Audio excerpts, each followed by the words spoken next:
नमस्ते। जब कसैले हामीलाई वेयर आर यु फ्रम कि तपाईँ कहाँबाट आउनुभएको भनेर सोध्यो भने हामी कहिले पनि शिर झुकाएर जवाफ दिँदैनौँ। हामी सधैँ शिर उठाएर अनि गर्वको साथ म नेपाली हुँ भन्छौँ।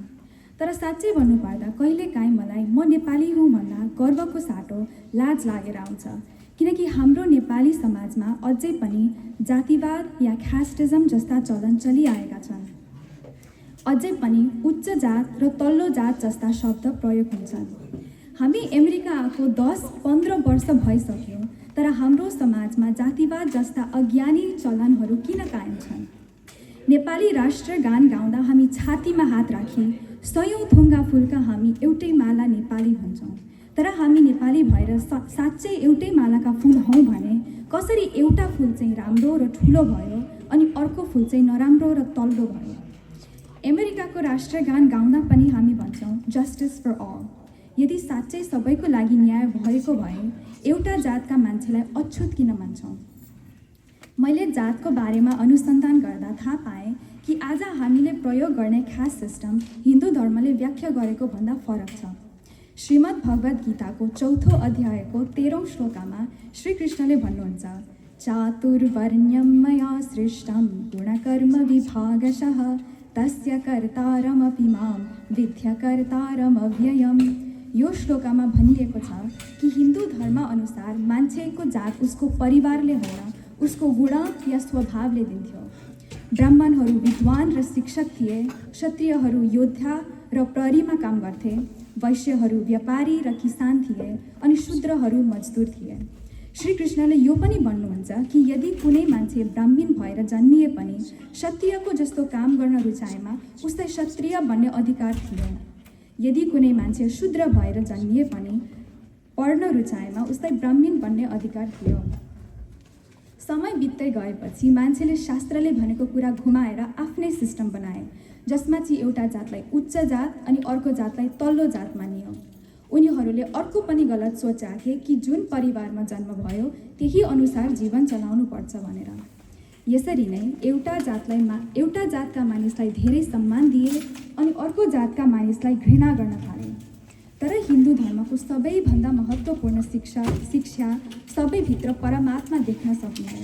यदि हामी सबै यो शरीर होइनौँ, परमात्मा हौँ भने एउटा आत्मा अर्को आत्माभन्दा ठुलो कसरी भयो? आज हामी 4 जेनेरेसन भेला भएका छौँ। मैले कसैले पनि यो महाकवि लक्ष्मीप्रसाद देवकोटाको मुना मदनको एउटा लाइन पुरा गर्न लाएँ भने मलाई थाहा छ कि हामी सबैले गर्न सक्छौँ। यो लाइन हो, छेत्रीको छोरो यो पाउ छुन्छ, घिनले छुँदैन, मानिस ठुलो दिलले हुन्छ, जातले हुँदैन। स्कुल पढ्दादेखि नै हामीले यो लाइन पढ्यौँ, लेख्यौँ, रट्यौँ पनि होला, तर कसैले यसको अर्थ बुझेन कि मानिस उसको जातले होइन, आफ्नो दिल अनि व्यवहारले ठुलो हुन्छ। किनभने आफ्नो व्यवहार र दिल कस्तो छ त्यो हाम्रो हातमा हुन्छ, तर हामी कुन जातको परिवारमा जन्म लिन्छौँ त्यो त हामीले रोज्दैनौँ।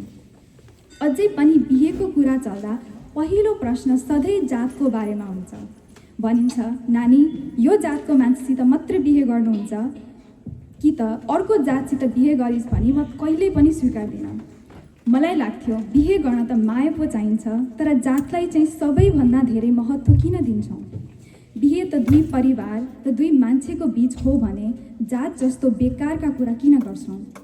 मान्छे भन्छन् कि श्रद्धाले ढुङ्गालाई पूजा गर्यौँ भने ढुङ्गामा पनि देवता भेटिन्छन्। एउटा ढुङ्गोमा भगवान बस्नुहुन्छ भने मानिसभित्र बस्नुभएको भगवानलाई चाहिँ किन हामी देख्न सक्दैनौँ? एउटा जातको मानिसलाई अछुत मानी उनीहरूले छोएको पानी पनि नपिउने चलन हाम्रो समाजमा छ।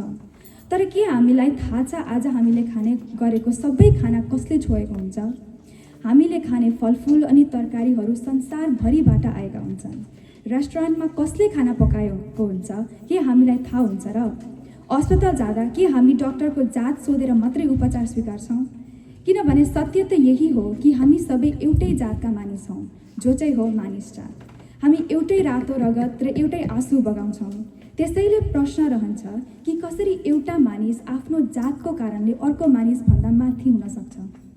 कोही मान्छे भन्छन् कि समाजमा जे चलिआएको छ त्यही हुन दिनुपर्छ, किनभने पहिलादेखि यस्तै भइआएको छ।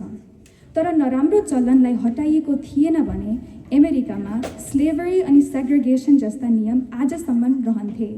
यदि परिवर्तन हुन सक्दैन थियो भने यही साल मात्रै नेपालमा भएको भ्रष्टाचारको विरोध हुने थिएन अनि एकै दिनमा परिवर्तन आउने थिएनन्। आज जति नै विषयहरूको स्पिच भयो, सबैको मुख्य समस्या हो हाम्रो समाजको डर। तर हामी यो कुरा पनि बिर्सनु हुँदैन कि हामी पनि त त्यही समाजका मान्छे हौँ। यदि हामी परिवर्तन भयौँ भने समाज त बिस्तारै बदलिहाल्छ नि। पहिला समाजमा नचल्ने कति कुरा आज सबैले स्वीकारेका छौँ भने कुनै न कुनै दिन समाजले जातीय भेदभाव पनि बिर्सिनेछ। हाम्रो आफ्नो जिन्दगी समाजले स्वीकारेमा मात्रै किन जिउँछौँ?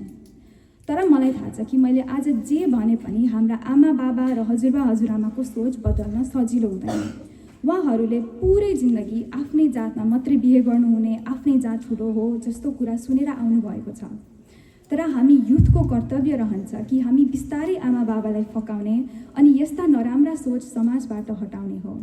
महात्मा गान्धीले भनेको उखान छ, be the change you want to see in the world. यदि हामी कुनै पनि चिज बदलेको देख्न चाहन्छौँ भने हामी आफै पहिला बदलिनुपर्छ। मेरो आशा छ कि भविष्यमा मानिसलाई उसको जातले होइन, उसको चरित्रले पहिचान दिनेछ। बिहेको कुरा आउँदा मानिसको जात होइन, दुईजनाको बीच माया हेरिनेछ। हामी कुनै पनि धर्म पालना गर्नु अघि मानवताको अभ्यास गरौँ। धन्यवाद।